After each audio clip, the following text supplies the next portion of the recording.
ছায়া হৈ আহা এবাৰ কাষৰৰে আজিও যেন বুজো একোকে। নমস্কাৰ, বহুত দিনৰ বিৰতিৰ পিছত মই পুনৰ এটা নতুন ভিডিঅ' লৈ আহিছোঁ। আজি মই এজন কণ্ঠশিল্পীৰ লগত কথা পাতিম, এগৰাকী মানস প্ৰবীণ। নমস্কাৰ। আৰু তাৰ আগতে কৈ লৈছোঁ, আগতে আছিল এনেকুৱা যে মানে এজন বা দুজন বা তিনিজন তেনেকুৱা ছিংগাৰৰ গানবিলাকে মানুহে শুনিছিলে, কিন্তু এতিয়া বিভিন্ন, মই নাম কাৰণ নলওঁ, তাৰে ভিতৰত কিছুমান বহুত বেছি চিনাকি, কিছুমান বৰ বেছি চিনাকি নহয়। এই বৰ বেছি চিনাকি নোহোৱা ভিতৰৰ মাজৰ এজন মানস প্ৰবীণ। কিন্তু মই এইখিনি কথা আপোনালোকক ডাঠি ক'ব পাৰোঁ যে মানসক আপোনালোকে বিয়াগম চিনাকি এটাৰে মানে আপোনালোকে মানসক লগ পাব এদিন। এইটো মই মানে আজিৰ ডেটত আপোনালোকে কি বুলি কোৱা বুলি ভাবে নাজানো, কিন্তু যিসকলে এই ভিডিঅ'টো চাবলৈ আৰম্ভ কৰিছে তেওঁলোকে এদিন মনত কৰিব যে মানে প্ৰথম ৰিকিৰ ইণ্টাৰভিউতে মানস প্ৰবীণক চিনি পাইছিলোঁ। এইখিনি মোৰ ফালৰ পৰা মই কনফিডেঞ্চত ক'লোঁ। আৰু এয়াই মানস প্ৰবীণ, নমস্কাৰ। মোৰ মৰমৰ ভাইটি। মই তাৰ কেইদিনমান আগতে এটা গান ৰিলিজ কৰিছিলে সি, তেতিয়াই মই চিনি পাইছিলোঁ আৰু কণ্টেক্ট কৰি মই বিচাৰি উলিয়াইছোঁ যে হু ইজ দ্য মেন। আৰু মই গম পাইছোঁ সেইটো মানস প্ৰবীণ। তাৰ নাম্বাৰত কণ্টেক্ট কৰি পেলাই মই তাক আজি আহি ঢুকি পাইছোঁ। আৰু এইটো একচুৱেলি তাৰেই ৰুম। ইয়াতে সি মিউজিক চৰ্চা কৰে। মই সি বুলিয়ে কৈছোঁ, মোতকৈ যথেষ্ট সৰু। আপোনালোকে দায় দোষ নধৰিব। গতিকে পোনে পোনে আহোঁ, আমি মানস প্ৰবীণৰ লগত কথা পাতিম। মানস, মোৰ পৰিচয়টো দিয়াৰ আগতে মই ৰিকিদা আপোনাক বিৰাট বহুত ধন্যবাদ জনাইছোঁ। আপুনিতো মোৰ নামটো ক'লে, মোৰ মানস প্ৰবীণ। মই গুৱাহাটীৰ জ্যোতিকুছী ধুপলিয়াত থাকোঁ। মোৰ প্ৰথম ইণ্টাৰভিউ এইটো। মই ইয়াৰ আগতে মই কোনোদিন কোনো কাৰণতে এনেকৈ কেমেৰা ফেচ কৰি পিনে ইণ্টাৰভিউ দি পোৱা নাই। আৰু মানে বস্তুটো এনেকুৱা হৈ যায় যে মোৰ নিজৰো ভাব আহিছিল বোলে মই এইখিনিলৈকে মানে পাৰিম নে নোৱাৰিম, মানে ইণ্টাৰভিউ দিয়াৰ যোগ্য মই হয় নে নহয়। তথাপিও বহুত বহুত ধন্যবাদ আপুনি মোক ইমানখিনি ছাপোৰ্ট দিয়াৰ কাৰণে, আৰু প্লাছ মানে ইণ্টাৰভিউটো লোৱাৰ কাৰণে। গানৰ চৰ্চা মানে কেতিয়াৰ পৰা বা সাংগীতিক জগতখনৰ লগত কেনেকৈ জড়িত হ'লা, বা কেতিয়াৰ পৰা কেনেকৈ আকৰ্ষিত হ'লা? সৰুৰে পৰা গান গোৱাৰ খুব এটা ইচ্ছা আছিলে, মন এটা আছিলে। মানে মিউজিক বুলি ক'লে বিৰাট ভাবিব নোৱাৰা এটা বস্তু, মানে দুৰ্বলতা এটা আছে। দুৰ্বলতা এটা আছে, মানে একদম খুব সৰুৰ পৰাই আছিলে সেইটো বস্তু। কিন্তু যিমানে যি নহওক, থাকে ন বহুতো মানুহৰে মানে নাই, যিটো সপোন আছে ধৰক, তাৰ পৰা অকণমান হ'লেও বিপৰীতে যায়। সেই বস্তু মোৰ ক্ষেত্ৰতো আছিলে, ঠিক আছে।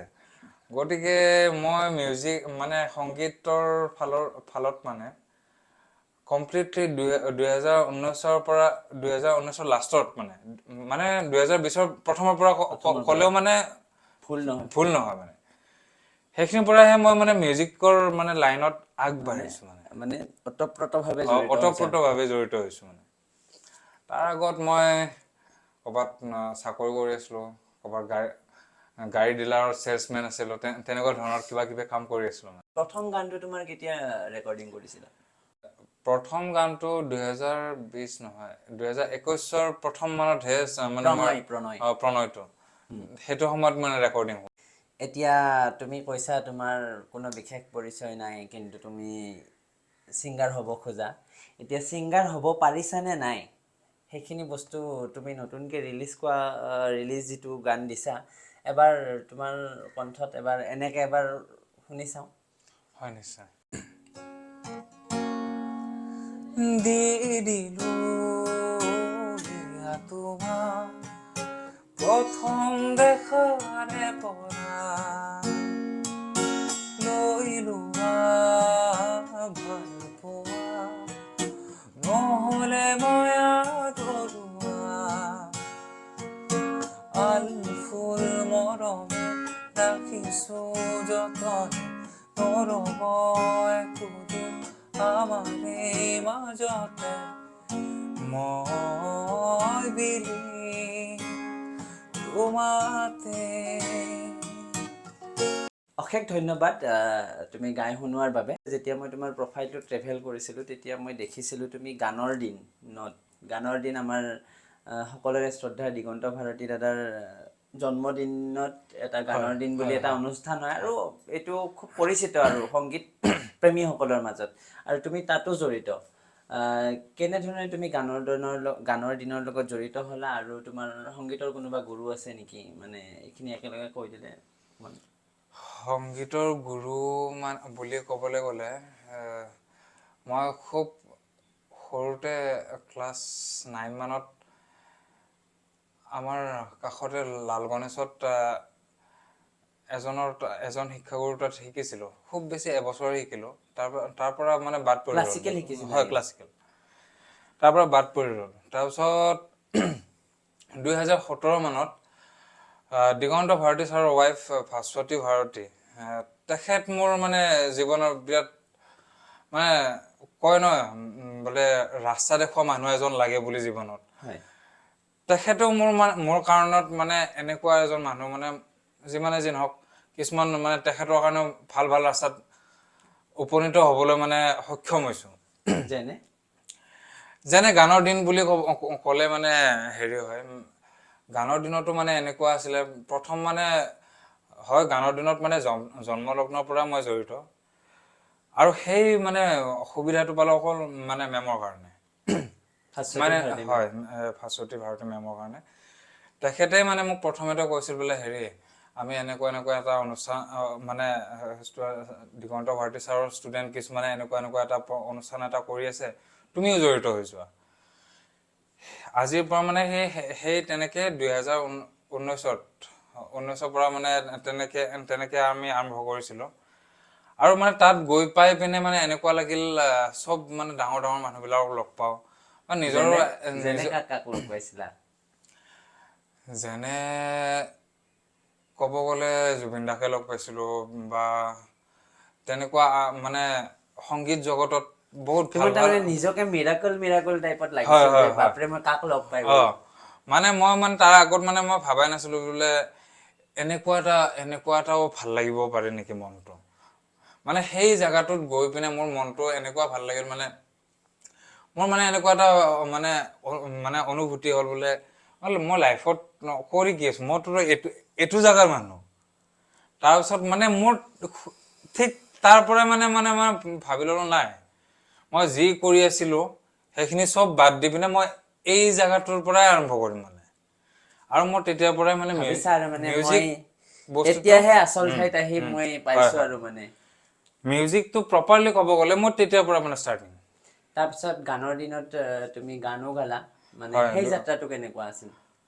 গানৰ দিনত প্ৰথম বছৰ মই গান নাগালোঁ। ছেকেণ্ড যিটো ছিজন হ'ল তাত গালোঁ, তাৰে পিছৰ ছিজনটোত গালোঁ, মানে দুটা ছিজনত গাইছোঁ মানে মই। তাত অকল তাৰমানে দিগন্ত ভাৰতী ছাৰে লিখা গানখিনিয়ে আৰু হয়, দিগন্ত ভাৰতী ছাৰৰ মানে যিমানখিনি এতিয়ালৈকে গান আছে সেইখিনিৰ ওপৰত মেচআপ কৰা হয়, বা মেচআপ হয় বা গান যিয়ে কি নহওক আৰু গানটোৱে হওক। গোটেইখিনি জুবিন দাই গোৱাই গান কিন্তু। হয়, মানে মেক্সিমাম 70% মান গান জুবিন দাই গোৱা আছে। তাই খুব 30% মানহে চাগে বেলেগ ছিংগাৰে মানে নাই গাইছে। বুলিয়ে ক'ব পাৰি। নাই বুলি খুব তেনেকেও ক'ব নোৱাৰি, কিন্তু আছে বিৰাট ধুনীয়া গান কিছুমানো আছে। মানে মেক্সিমাম গান জুবিনদাৰ ভইচতে শুনা মানে আমি, যেনেকে মন যায় হওক বা বিৰাট হিট গানবিলাক জুবিনদাৰ এতিয়া ভইচতে আছে। ঠিক আছে বাৰু, এতিয়া মই এগৰাকী বা এজন সংগীত শিল্পীৰ যিহেতু এটা মই ইণ্টাৰভিউ লৈ আছোঁ, তুমি ক'লা জুবিনদাৰ নামটোও ক'লা। হয়। ত' মই যদি এই মুহূৰ্তত তোমাক জুবিনদাৰ এটা গান গাব দিওঁ, মানে কোনটো গান তোমাৰ মানে পটককৈ মনলৈ আহিব, আৰু মই আল্টিমেটলি সেই গানটো তোমাৰ পৰা শুনিবই খুজিছোঁ দৰ্শকসকলৰ লগতে। জুবিন দা বুলি ক'লে জুবিন দাৰ গানটোতো সাংঘাতিক ধৰণৰ গান মনত পৰে। কোনটো গাম কোনটো নাগাম তেনেকুৱাই হৈ যায়। তথাপিও মোৰ মানে জুবিন দাৰ এটা ইমান মানে মোৰ মানে নিজেও গায়ক কিবা এটা মানে বিৰাট ভাল পাওঁ, মানে কমফৰ্টেবল লাগে কমফৰ্টেবল পাওঁ। তেনেকুৱা গান ঢেৰ কিছুমান আছে, কিন্তু তথাপিও সেইটো বিশেষ। সেই গানটো মানে মোৰ কাৰণে বিৰাট ধুনীয়া লাগে মানে গাই। মই নিজেও কমফৰ্ট পাওঁ মানে গাবলৈ সেই গানটোকে অকণমান গাই দিছোঁ আজিও যেন বুজো একোকে কাৰ বাবে আছো যেন জানিছিলো তুমি মোৰ নোহোৱা তথাপিতো মই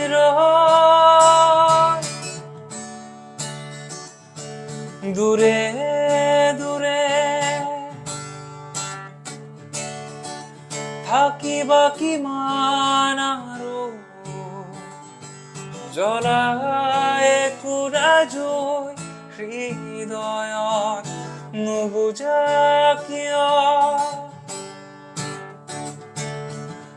বুজাব নোৱাৰা কথাবোৰ প্ৰাণৰ ভাষাৰে ক'ব খোজা দূৰে দূৰে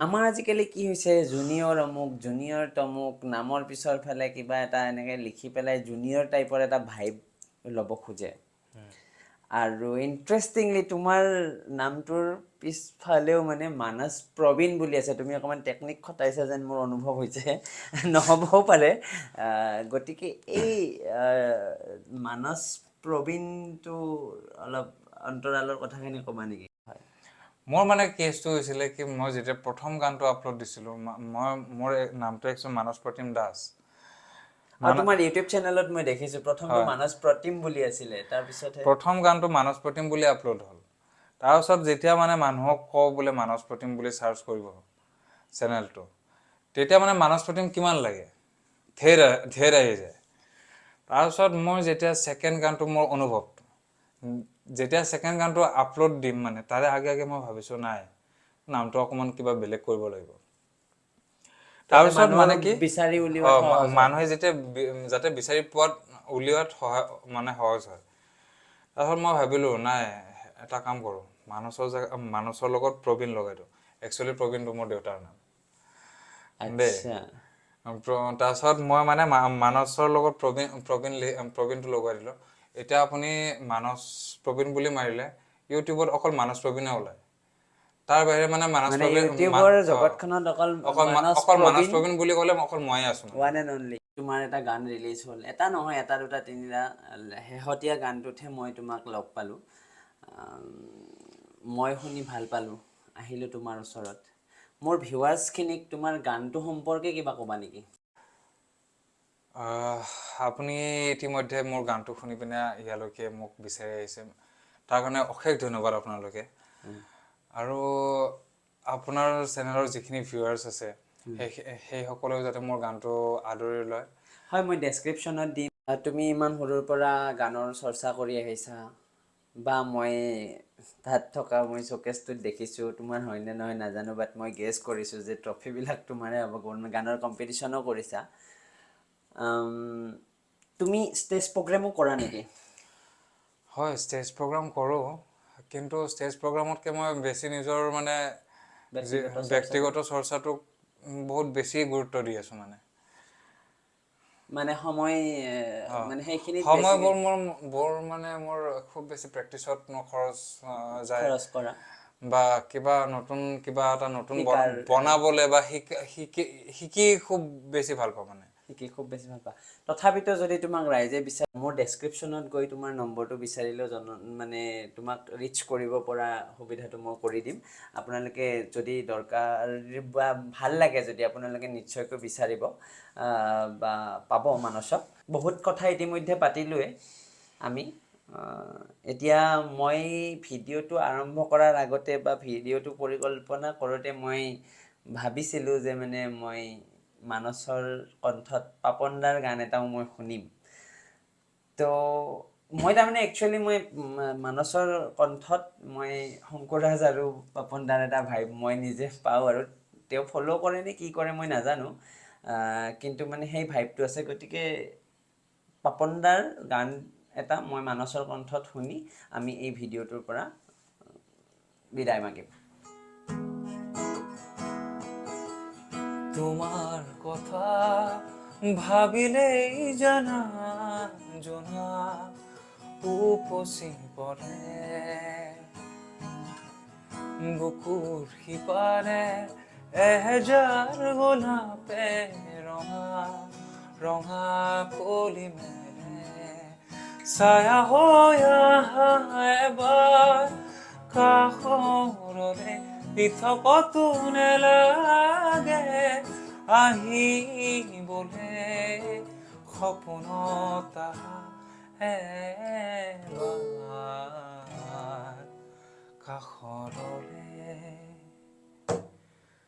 তোমাৰ কথা ভাবিলেই জানা জোনা উপচি পৰে আকৌ এবাৰ ধন্যবাদ জনালো পাপন দাৰ গানটো গাই শুনোৱাৰ কাৰণে তোমাক আৰু ৰাইজেও ইমান সময় মনোযোগেৰে আমাক চোৱাৰ কাৰণে আমি আমাৰ ফালৰ পৰা অশেষ ধন্যবাদ জনাইছো আৰু মোৰ শেষত মোৰ এটা অনুৰোধ থাকিব এনেকে উঠি অহা ল'ৰাবিলাক আৰু যিসকলে সাধনা কৰে যিসকলে চৰ্চা কৰে তেওঁলোকক যদি আমি অকণমান মৰম দিওঁ তেওঁলোকক যদি আমি অকণমান ছাপোৰ্ট দিওঁ তেওঁলোকে আগুৱাই যোৱা বাটটো অকণমান মসৃণ হয় গতিকে মই ইমানখিনি আপোনালোকক অনুৰোধ কৰিম আমাৰ মানসক সকলোৱে ছাপোৰ্ট কৰক আৰু সকলোৱে মৰম দিয়ক তো ধন্যবাদ